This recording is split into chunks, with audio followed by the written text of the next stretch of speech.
Abilene, Texas, a small care facility. 2017, Glen Campbell sat with a guitar in his hands, staring at it like a stranger. The instrument he'd played for 60 years, the tool that made him millions. His sixth wife, Kim, asked softly, "Do you want to play something, honey?" Glen looked up, confused. I don't remember how. Glen Campbell. Rhinestone Cowboy. Wichita lineman. Gentle on my mind. The man who sold 45 million albums. The guitar virtuoso who played for Elvis, Sinatra, and the Beach Boys. Now he couldn't remember how to hold a guitar. Have you ever wondered? How does a musician forget music? How does someone who lived for performing forget the stage? Today I'm going to tell you a story that isn't just about fame or decline. This is about a man who chose to say goodbye publicly, who turned his tragedy into awareness, and who proved that even when your mind fails, music remains in your soul. Wait a minute. Don't miss this detail. August 8th, 2017, time 10:15 a.m. Glen Campbell took his last breath. He was 81 years old. But the real story is this. Glen had been dying for 7 years, since 2011, since that Alzheimer's diagnosis. But what he did in those 7 years changed everything. He didn't hide. He didn't disappear.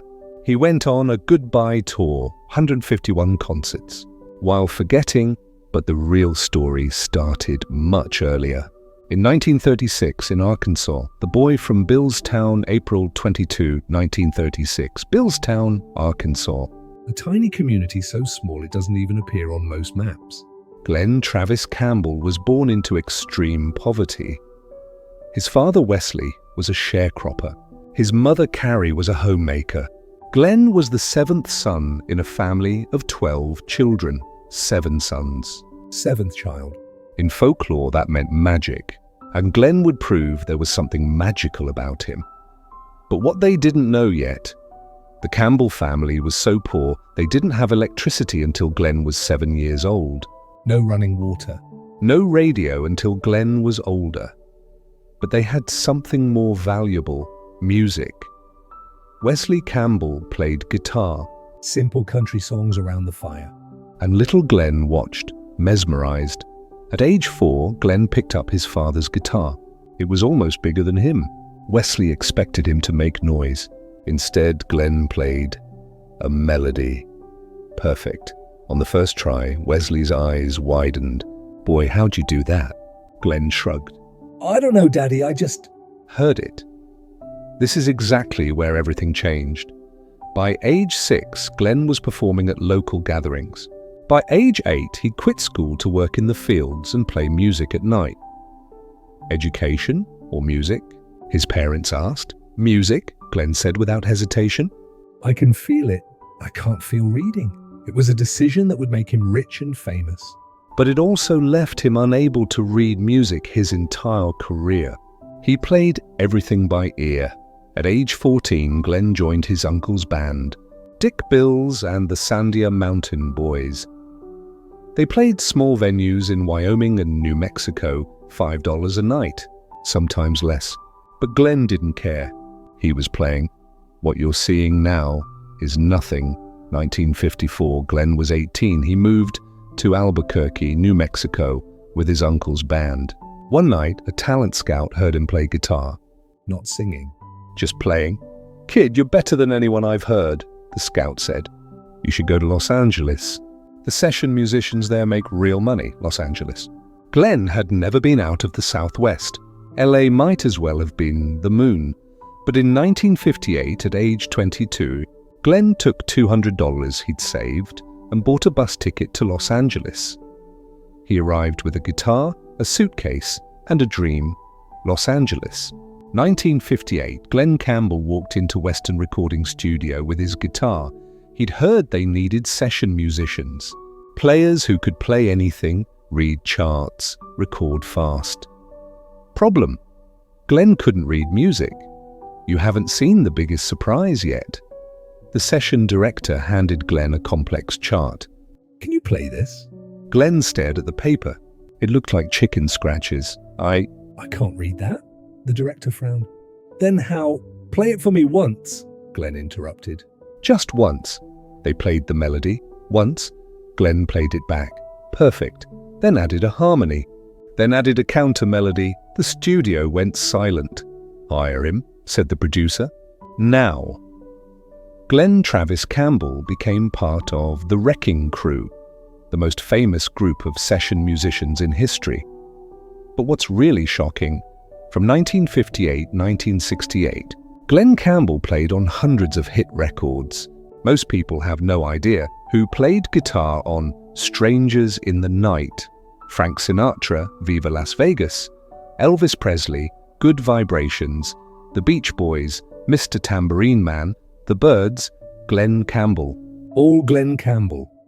He was making $100,000 a year as a studio musician in the early 1960s. That's nearly $1 million today. But Glen wanted more. He wanted his name on the records. Wait a minute, don't miss this detail. 1964, Brian Wilson of the Beach Boys had a nervous breakdown. The band needed someone to tour while Brian stayed in the studio. Someone who could play guitar, sing high harmonies, and play multiple instruments. 1967, Glen Campbell got the call. For 6 months in 1964-1965, Glen Campbell was a Beach Boy. He toured with them, sang with them, played with them. When fans saw the Beach Boys, they were seeing Glen Campbell, but he left. "I want my own career," he told Brian Wilson. "I want my own songs." Glen Campbell released Gentle on My Mind. It was a hit. Grammy winner. But nothing compared to what came next. 1968, Glen Campbell released Wichita Lineman. It wasn't just a hit, it was a phenomenon. 3 on Billboard, played everywhere. Then came Galveston, another massive hit. Then, By the Time I Get to Phoenix, Grammy for Album of the Year. Glen Campbell wasn't just a musician anymore. He was a superstar. This is exactly where everything changed. 1969, CBS Television offered Glen his own variety show, the Glen Campbell Good Time Hour. Prime time. Every week, Glen was hesitant. "I'm a musician, not an actor. You're a star," they said.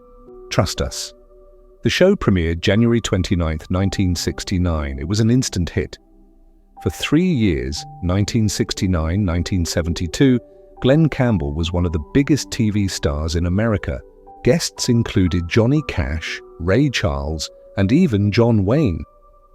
That John Wayne appearance led to a movie role. True Grit, 1969. Glen played LeBoeuf alongside Wayne Oscar-nominated film. Glen held his own against the Duke. What you're seeing now's nothing. It's all. 1975, Glen Campbell released Rhinestone Cowboy.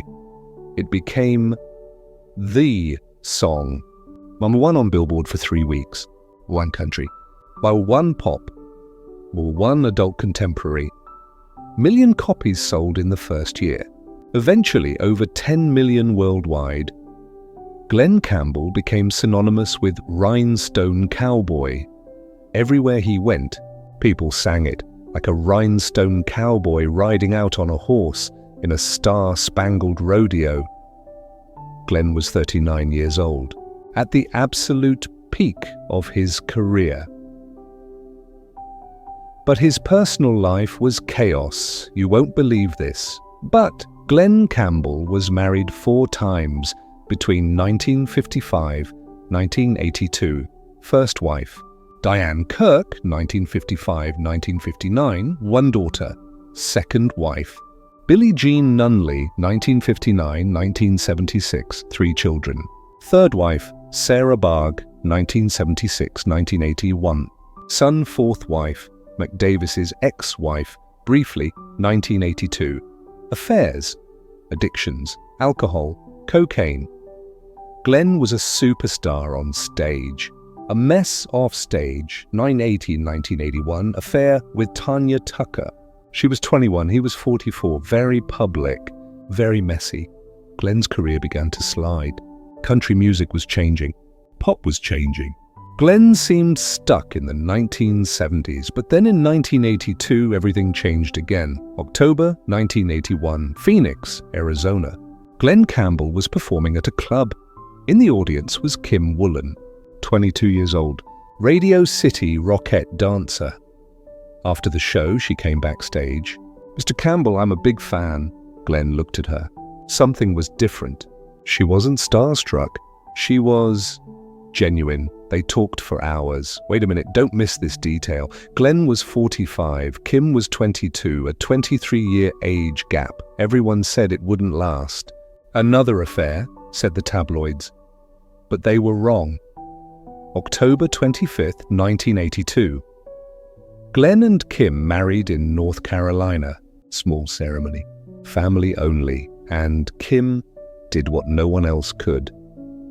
She got Glen sober. "Glen, you're killing yourself," she told him in 1983. "You're going to die." And I'm not watching that. Glen checked into rehab, fought his demons. And won. By 1984, Glen Campbell was sober, and he stayed sober for the rest of his life. But what's really shocking, Kim wasn't just a wife. She was a manager, a partner, a force. She helped Glen rebuild his career. New albums. New tours. New image, 1987, still within the sound of my voice. Country hit 2008, Meet Glen Campbell. Critical acclaim 2011, Ghost on the Canvas. His final studio album, Glen and Kim had 3 children together. Cal, born 1983, Shannon, born 1985, Ashley, born 1986. Ashley would become crucial to Glen's final chapter. The 1990s and 2000s were good to Glen. Not superstar status, but respect, legacy, tours, honors, 2005 Lifetime Achievement. Grammy 2008 reunion with fellow Wrecking Crew members. Glen was in his 70s, still performing, still sharp. But Kim started noticing small things. 2009, Glen was 73, still touring, still performing. But Kim noticed Glen was repeating stories. Same story, 3 times in one dinner. "Glen, you just told that story," Kim would say, gently. "Did I?" Glen would laugh. "Sorry, getting old, but it wasn't just that. You haven't seen the biggest surprise yet." 2010, Glen was on tour. After a concert in Reno, he couldn't find the tour bus. His tour manager found him wandering in the parking lot. "Glen, what are you doing?" "I can't remember where we parked," Glen said, frustrated, scared. Kim was called. "We need to see a doctor," Glen resisted. "I'm fine, just tired." But Kim insisted. Mayo Clinic, Minnesota, complete neurological workup. Tests, MRIs, cognitive assessments. The doctor called Kim into his office, alone. "Mrs. Campbell, I need to prepare you for something." Kim's heart sank. "Your husband shows clear signs of Alzheimer's disease." "Early stage, but progressing." Kim couldn't breathe. "Alzheimer's? But he's only 74, he's still performing." "That's actually common," the doctor said. "The brain compensates. But it won't last." This is exactly where everything changed. Kim had to tell Glen. She sat him down in their Phoenix home. June 2011. "Glen, honey, the doctor's found something." Glen looked at her. He knew, deep down he knew. "It's Alzheimer's, isn't it?"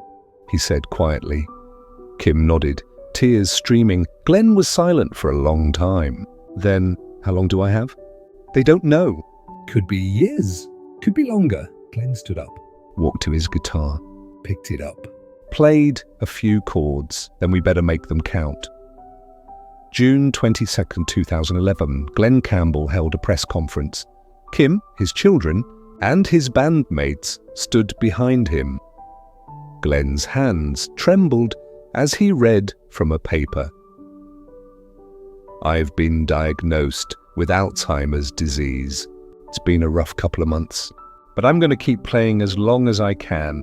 I'm going on one more tour, a goodbye tour, and I want you all to come. What you're seeing now is nothing. The press erupted. Questions. Flashes. Shock. Alzheimer's patients don't go on tour. They hide, they disappear, but Glen Campbell was going to perform. One day at one concerts across America. Why? A reporter asked. Why put yourself through that? Glen looked directly at the camera. Because music is all I've ever known. And I want to play until I can't. Wait a minute, don't miss this detail. The goodbye tour began in October 2011. It would last 15 months. Glen's band, his children. Cal on drums, Shannon on keyboard, Ashley on banjo and guitar. They weren't just his band. They were his caregivers. Every night before the show, they'd review the setlist with Glen, remind him of the songs, show him the lyrics. Sometimes Glen remembered. Sometimes he didn't. You won't believe this, but during one concert in Iowa, Glen forgot the words to Gentle on My Mind, his signature song. He stopped mid-verse, looked at the audience, smiled. I'm sorry, folks, I forgot the words. Can you help me out? The audience sang the rest of the song for him. 1,000 people singing. Glen just smiled and strummed along. When it ended, there wasn't a dry eye in the venue. But what's really shocking, Ashley Campbell filmed everything. Every concert. Every backstage moment. Every confused moment. Everything. She was making a documentary. Glen Campbell, I'll Be Me. The film showed Glen forgetting where he was. Glen asking, did I already play that song? Glen getting frustrated backstage. Glen crying when he couldn't remember his daughter's name, but also Glen lighting up on stage. Muscle memory taking over. One moment broke hearts worldwide. Glen, backstage, holding his guitar. Ashley asks, Dad, do you know where you are? Glen looks around, confused. No, sweetheart, I don't. Do you know who I am? Glen stares at her, then tears fill his eyes. I know I love you. But I don't remember your name. Ashley kept filming through her tears. This is exactly where everything changed. The goodbye tour ended in November 2012. 151 concerts. Glen had made it, but he could barely walk off the stage on the last night. The disease was progressing fast. At the final concert in Napa, California, Glen sang Adios as the closer. Adios, mi amor. Adios. The audience knew. This was truly goodbye, standing ovation. 10 minutes. Glen stood there, confused about why everyone was crying. Kim led him off stage. The Rhinestone Cowboy had played his last concert. 2013. Glen was declining rapidly. He could no longer tour, could barely have conversations, but something remarkable, he could still sing. The music part of his brain was still intact. You haven't seen the biggest surprise yet. Producer Julian Raymond approached Kim with an idea. Glen has one more album in him. I know it, let's record it. Kim was hesitant. Julian, he can barely talk some days, but he can sing, trust me. They brought Glen into the studio. Put headphones on him. Played him backing tracks and Glen sang, not perfectly, but emotionally, powerfully. The album See You There was released in 2013. Glen's voice was frailer, but the emotion was overwhelming. But what's really shocking? Julian had one more song, written by Glen and Julian together years earlier. Never recorded. I'm not gonna miss you. The lyrics were devastating. I'm still here. But yet I'm gone. I don't play guitar or sing my songs. They never defined me anyway. That ain't how I'm going down. I'm not gonna miss you. It was Glen singing about his own Alzheimer's, about how he wouldn't miss his family, because he wouldn't remember them. Wait a minute. Don't miss this detail. The song was recorded in pieces. Glen couldn't remember full verses, so they recorded line by line, word by word. Some takes Glen would cry. Some takes Glen would forget he was recording, but they got it. And when I'm Not Gonna Miss You was released in 2014, the world wept. The song was nominated for an Oscar. Best Original Song for the Documentary. At the 2015 Oscars, the song was performed by Tim McGraw. Glen couldn't attend. When McGraw sang I'm Not Gonna Miss You, the camera cut to the audience, everyone crying. Meryl Streep. Benedict Cumberbatch, everyone. The song didn't win, but it didn't matter. Glen Campbell had said his final goodbye through music. 2014, Glen could no longer live at home safely. Wandering. Aggression, common in Alzheimer's, couldn't be left alone. Kim made the hardest decision: professional care. This is exactly where everything changed. Glen was moved to a specialized memory care facility in Nashville, later Abilene, Texas. Small facility, private, only for Alzheimer's patients. Kim visited every day. Every single day for 3 years, Glen's children rotated visits. But Ashley came most often. She'd bring her guitar, Play for her father. sing his songs. You won't believe this, but even in late-stage Alzheimer's, Glen responded to music.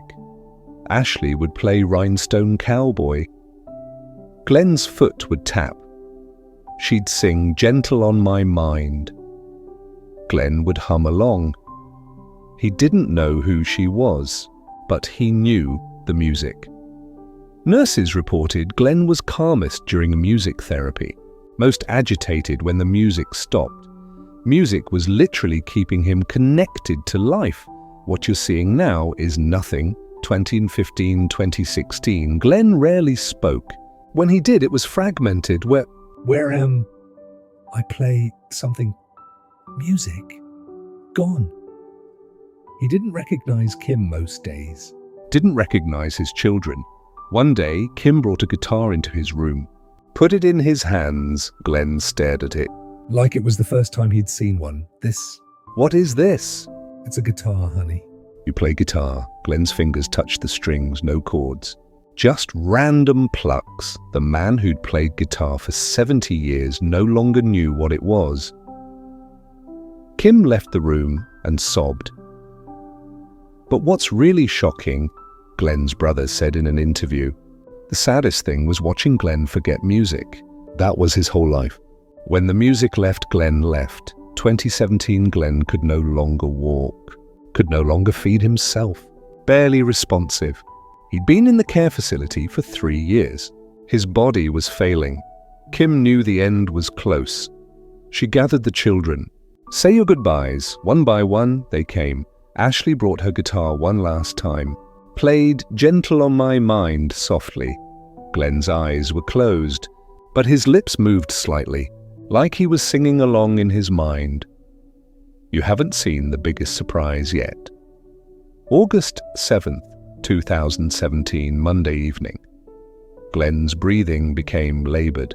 The facility called Kim. It's time. Kim, Cal, Shannon, and Ashley gathered around Glen's bed. They held his hands. Kim whispered, "It's okay, Glen, you can rest now." The music is waiting for you. August 8th, 2017, Tuesday morning.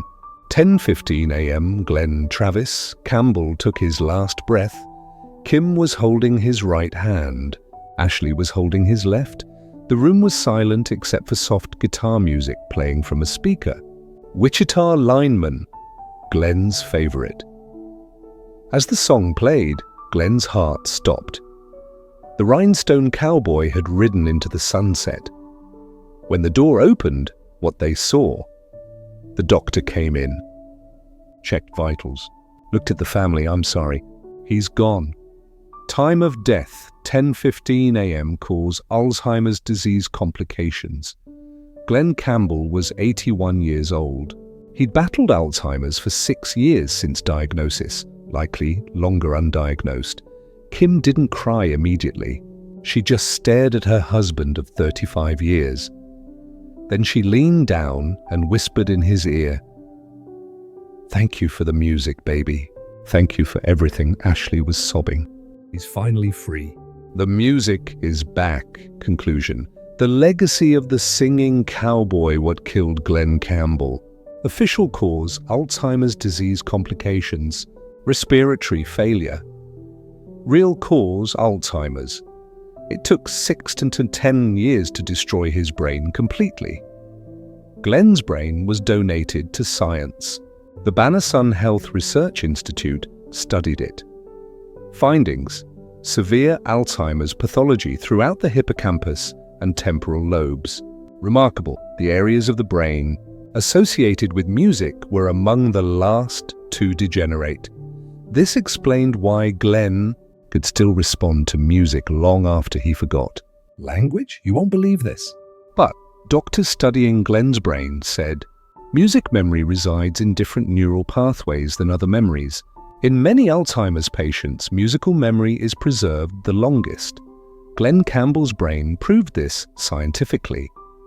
The family left behind Kim Campbell was 57 when Glen died. She'd spent half her life with him, the last 6 years watching him disappear. In interviews after, Kim said, "I don't regret a single day.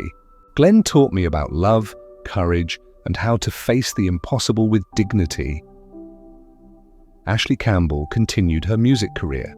She wrote Remembering, a song about her father's Alzheimer's journey. She tours telling her father's story, raising Alzheimer's awareness. Cal and Shannon both left music. Too painful. But they advocate for Alzheimer's research.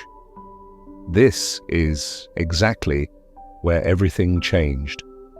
The documentary Glen Campbell, I'll Be Me, 2014, became one of the most important Alzheimer's awareness films ever made. It showed you don't have to hide. You can face this disease publicly. You can help others by sharing your story. The film was nominated for an Oscar, won multiple other awards. More importantly, it raised millions for Alzheimer's research. What Glen changed. Before Glen Campbell's goodbye tour, Alzheimer's patients hid. Diagnosis meant immediate retirement. Families dealt with shame and silence. After Glen Campbell, public Alzheimer's journeys became accepted. Early diagnosis encouraged. The earlier, the more good years. Music therapy for Alzheimer's became widespread. Goodbye tours became a concept for other artists. You haven't seen the biggest surprise yet. Glen Campbell, Alzheimer's initiatives. Glen Campbell Memorial Foundation research grants at Banner Institute music therapy programs, nationwide I'll Be Me screenings for awareness. Glen died fighting, and his fight saved thousands. What we learned from Glen 1. Music is stronger than disease. Glen couldn't remember his name, but he could remember songs. Music lives in a different part of the soul. Hiding helps no one. Glen's decision to go public helped millions of families feel less alone. You can say goodbye with dignity. The goodbye tour proved you can face the end on your terms. Family is everything. Kim and his children gave Glen the gift of staying home, staying musical, staying himself as long as possible. Your final act matters. Glen's final years became his most important work. Not for music sales. For humanity. The Rhinestone Cowboy rides into legend Glen Campbell's funeral. August 17, 2017, private ceremony. Family only, he was buried with his guitar. Kim insisted. He'll need it wherever he's going. The epitaph, Glen Travis Campbell, 1936-2017, like a rhinestone cowboy. What you're seeing now is nothing. Today, Glen Campbell is remembered for 45 million. Album sold 12 Grammy Awards, Hollywood Walk of Fame, Star Country Music Hall of Fame, 2005. But most of all, his courage in facing Alzheimer's publicly. Wait a minute. Don't miss this detail. In 2020, during the pandemic, Rhinestone Cowboy had a resurgence. TikTok. Young people discovering the song, dancing to it, calling it a vibe. Gen Z discovered Glen Campbell and loved him. One comment: "This man had Alzheimer's and still toured? That's the most cowboy thing ever." Glen's music transcended generations, even in death. To the caregiver, Glen Campbell said in 2019, "To anyone caring for an Alzheimer's patient, some days you'll want to quit. Some days you'll cry yourself to sleep. But keep going, love them. Play them music. They're still in there somewhere. If you're caring for someone with Alzheimer's, you are a hero, you are not alone. Music helps," proven by Glen. It's okay to need help. It's okay to cry. Your loved one knows you love them. Even if they can't say it, the final note: Glen Campbell lived 81 years. 6 of those years were with Alzheimer's, but those 6 years taught the world more about courage than the previous 75. He sang until he couldn't sing. He played until he couldn't play. He loved until he couldn't remember. But the music? The music never left. Even when Glen forgot his own name, he remembered the songs. You haven't seen the biggest surprise yet. At Glen's funeral, as they lowered the casket, they played Adios, the song Glen sang at his final concert. His farewell: "Adios, mi amor, adios, goodbye, my love, goodbye." The sun was setting. A rhinestone cowboy was riding home.